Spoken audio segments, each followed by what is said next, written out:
Très vite, l'évangile de Marc associe ce que Jésus enseigne en chemin à une escalade que Jésus lui-même entreprend lorsqu'il monte à Jérusalem.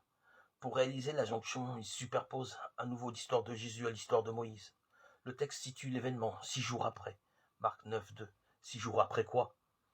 Aucune indication ne permet de se replacer dans une suite chronologique de jours bien repérables. Dans une succession de péripéties que Jésus aurait vécues en allant à Jérusalem, l'événement est donc comme suspendu en l'air, superposé à l'histoire de Moïse. Il devient, en revanche, important pour la dynamique que Jésus lui-même vit lorsqu'il est en chemin. Jésus prend avec lui Pierre, Jacques et Jean.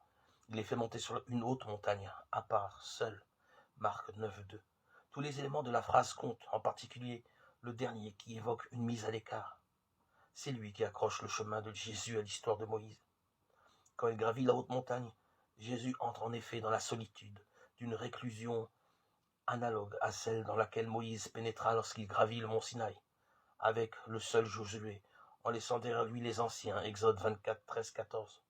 Pour conclure son alliance avec Israël, Dieu avait demandé à Moïse de vivre cette mise à l'écart, en disant que Jésus prend avec lui 3 disciples. Le texte de Marc dessine aussi l'imposition d'une rupture.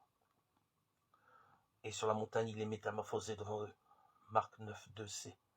Quand les évangiles de Luc et de Matthieu racontent, ils décrivent alors ce qui arrive à Jésus. L'aspect de sa face devient autre. Luc 9, 29.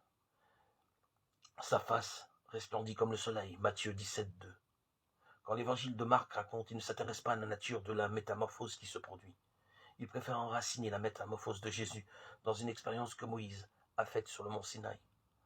Moïse demeura alors 6 jours sur la montagne couvert par la nuée. Or, 6 jours après, dit seulement la traduction grecque du livre de l'Exode, Exode 24, 16, Moïse fut introduit dans la nuée et partagea l'intimité de Dieu durant 40 jours et 40 nuits.